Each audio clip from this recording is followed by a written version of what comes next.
Yo les amis, bienvenue sur ma chaîne. Normalement, vous devez bien m'entendre avec ce petit micro. Je suis en Savoie, je marche tranquillement, il n'est pas du matin. On n'est pas du tout le matin, PS, il est 15 h.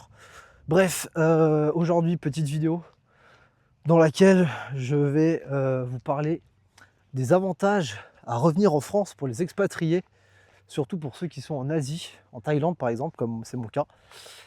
Et quels ont été les bénéfices. Bon, il y a des points négatifs aussi, mais on va se concentrer sur les bénéfices aujourd'hui de ce petit retour de 2 mois et demi en France. Je repars le mi-octobre, non, le 8 octobre, je repars au Cambodge, 5 jours, réserver une suite de luxe. Bon, ça c'est un détail.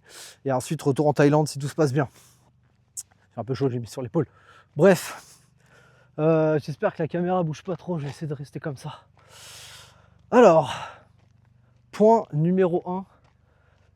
Qui n'est pas égalitaire partout en France, mais qui est ultra important pour moi.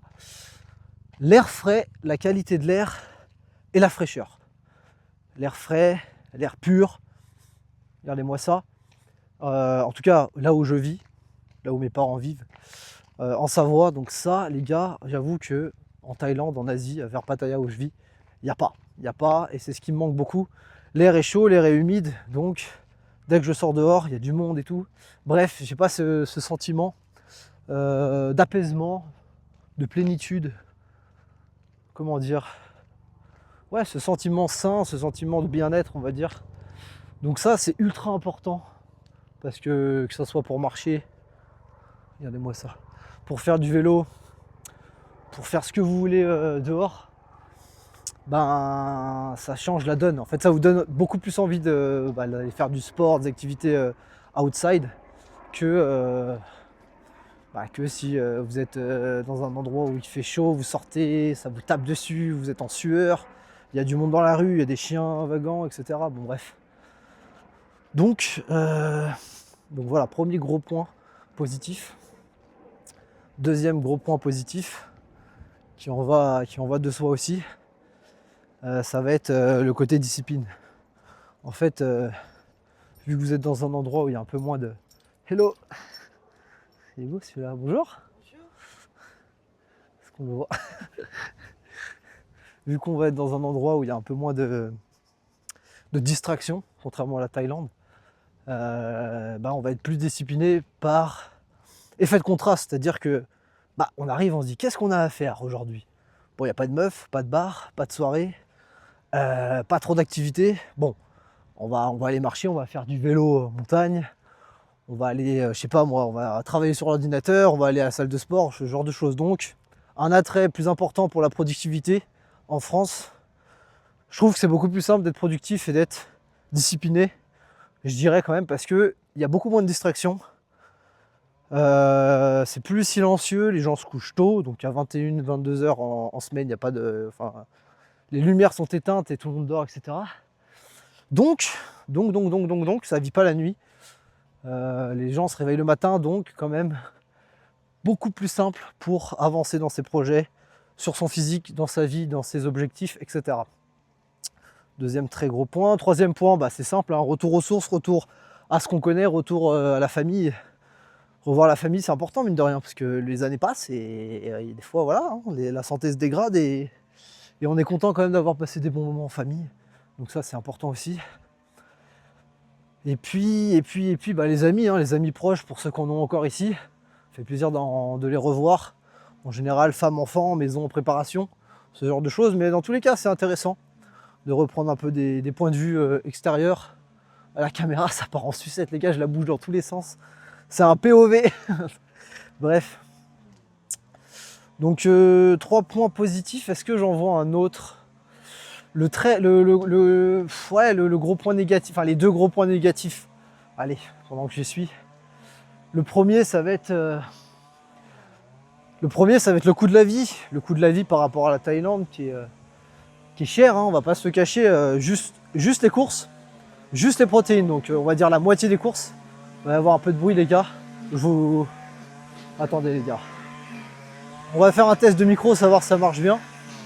Je vais essayer de courir un peu. Là, il y a un gars qui fait la moissonneuse-batteuse. Regardez-moi ça, là. Un gros plan sur mon nez. Bref, le coût de la vie, les amis. Pour vous donner un ordre d'idée, c'est que dalle, hein, mais juste en nourriture, j'ai peut-être fait un resto, allez, deux restos, deux, trois conneries, mais pas vraiment pas grand chose, quasiment rien. Juste la bouffe, c'était 100 € par semaine. Et je vous parle que des protéines presque. Dire qu'il n'y avait pas le café, il n'y avait pas l'huile, il n'y avait pas les pâtes, enfin ça c'était déjà acheté. Donc le coût de la vie bien cher. Genre j'ai dépensé 1100, 1200 € par mois, alors que j'avais pas le loyer à payer, la moitié, enfin pas les courses à payer, pas l'assurance, pas la voiture, pas l'essence, presque pas. Presque rien à payer en fait, j'ai quand même dépensé 1100, 1200. Alors c'est rien hein, pour la plupart des gens, enfin ça dépend pour qui, mais il y en a pour beaucoup, surtout chez les entrepreneurs, on en rigole, hein, on va en rigoler, mais pour des gens à peu près normaux, quand t'as quasiment pas de charge et que tu claques 1100, 1200 par mois, bon bah voilà, ça va quoi. Surtout que je suis pas dépensier, hein, je précise, hein, c'est vraiment le strict minimum, hein, les compléments alimentaires, la salle, enfin le minimum syndical. Continue de marcher. Donc ouais, le coût de la vie, les activités sont hors de prix. Tu fais un canyoning par exemple, 90 €, 86 €, 90 € pour un petit canyoning d'1 h 30, 2 heures. C'est une blague, hein, c'est une putain de blague. Et le deuxième gros point négatif, bah vous le connaissez, hein, c'est les relations hommes-femmes. Bon, je vais pas m'éparpiller sur cette vidéo, sur ce sujet, je ferai une vidéo beaucoup plus détaillée, comment dire, et je rentrerai en plus en profondeur dans le sujet dans une prochaine vidéo. Enfin, cette tronche, j'en peux plus. Mais ouais, le problème, ouais, le vrai problème en vrai, un autre gros problème, on va pas se cacher, je vais parler dans la globalité, ça va être la misère sexuelle. Bah ouais les gars, la misère sexuelle que vivent 95-99% des hommes ici. Faut pas non plus se voiler la face, faut dire les termes.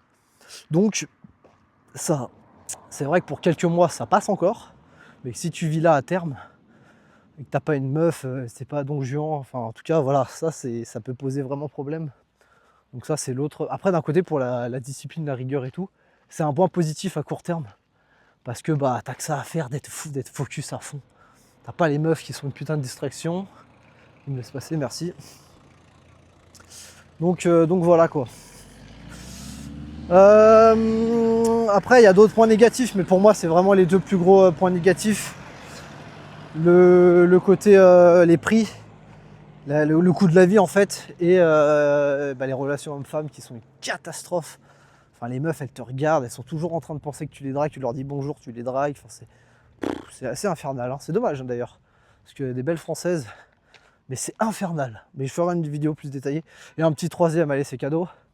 La mentalité des gens, encore là ça va, où je vis et tout, j'ai pas trop ressenti de trucs, mais on va dire que la mentalité, c'est un petit peu des lambda on va dire, donc c'est pas un truc qui va te pousser à être énergétique, etc.